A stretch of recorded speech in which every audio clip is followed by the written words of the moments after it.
De Zielsberg die biedt goede verloskundige zorg. We hebben dat nog eens even achter de komma uitgezocht. En onze getallen zijn uitstekend. Dan hebben we het vooral over hoeveel babytjes raken er beschadigd of gaan er dood rond de geboorte. Bij ons is dat lager dan in welk ander ziekenhuis ook in Friesland. En veel lager dan gemiddeld in Nederland. Dus natuurlijk hebben mensen gelijk als ze zeggen, als het hier verdwijnt, hoe wordt het dan? Wij weten het antwoord, het wordt slechter. Een simpel voorbeeld. Een vrouw van 22 is zwanger in Holwert. Bijvoorbeeld in september, maar krijgt complicaties. Die kind bijvoorbeeld gewoon naar Dokkum te komen, CCO?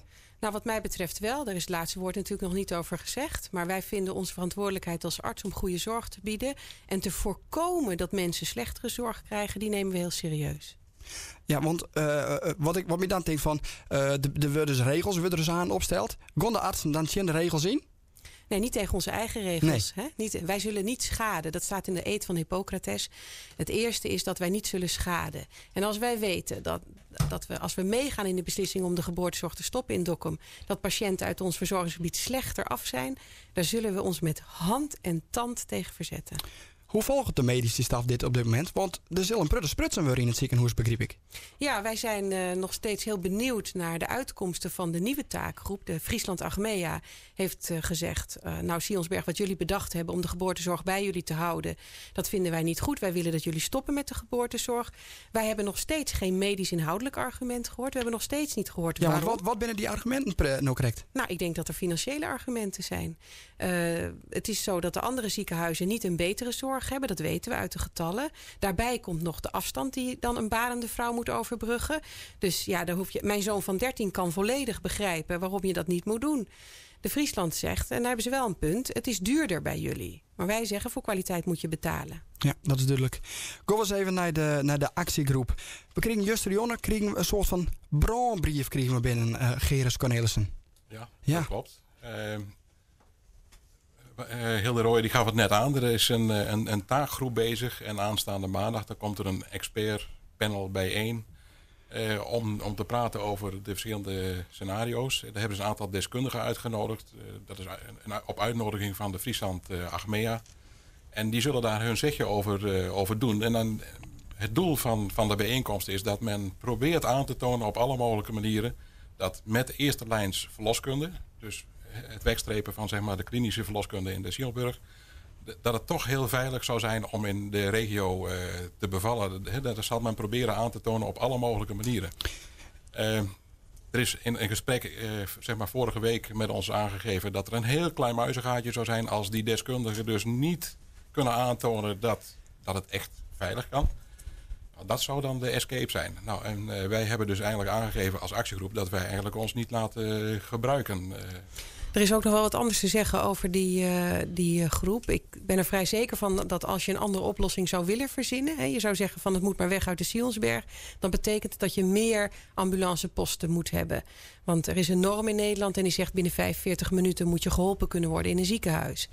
En ik denk dat het best zo kan zijn dat als je meer ambulanceposten maakt, dat je binnen die norm blijft. Ons argument daarvoor is, die norm is niet als je onder de 45 minuten bent, ben je veilig. Het is zo dat 0 minuten veiliger is dan 45. Uiteraard. En je drukt zo meer vrouwen en ongeboren kinderen richting de 45 minuten. Dus in de onveilige zone. Sterker nog, in de verloskundige zorg is bekend dat 20 minuten eigenlijk het maximum is. Daarna neemt de sterfte en de beschadiging van baby's toe. Ja, en die ambulance is natuurlijk de vraag, maar als dat wel realiseerd wordt in, want er is volgens mij uit onderzoek gebleken, ambulancebedrijf De Vrij, dat een ambulance wel binnen 44 minuten bijvoorbeeld bij het MCL wezen kunnen, maar dat het nog heel vaak gebeurt dat zo'n ambulance daar nog een hele tijd rondriet voordat het talitten wordt.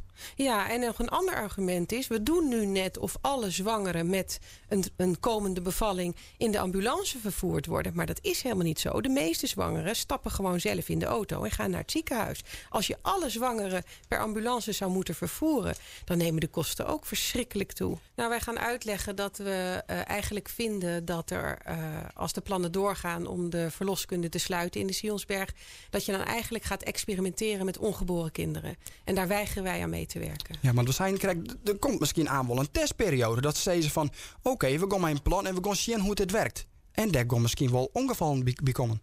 Dat zou heel goed kunnen. En zoals ik net ook al zei, ik lig er echt wakker van als ik denk, ik weet dat het 1 of meer baby's het leven zal kosten als wij sluiten.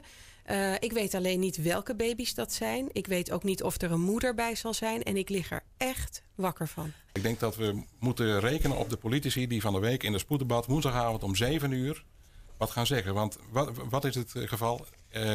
Voor zo'n streekziekenhuis moeten andere normen gelden. Dat is denk ik heel belangrijk. Je kunt hier niet de normen van de Randstad loslaten. Hier heb je te maken met afstanden. Daar niet. Maar de huidige situatie is wel veilig, als dat nou is? De huidige situatie zoals die nu is wat ons betreft hartstikke veilig. Dat zou ook wel moeten, want anders zou de inspectie dit ziekenhuis jaren geleden al hebben moeten sluiten. En dat hebben ze niet gedaan. Nee. Nou, er moet actie gevierd worden. Wat gaat er gebeuren? Nou, komende week zullen er een aantal acties plaats gaan vinden. Een van de dingen die woensdag wordt de actiedag, want dat is de dag van het spoeddebat. Woensdagavond om 7:00 Tweede Kamer. Live te volgen volgens mij via internet. Dan worden de belangrijke zaken door de politici gezegd. Er komt die dag, en dat wordt georganiseerd door de kraamafdeling en de kinderafdeling samen van de Sionsberg. Een tocht van de Sionsberg naar het MCL is de bedoeling. Lopend, een stukje LST-route waarin ze als zwangeren die tocht gaan maken.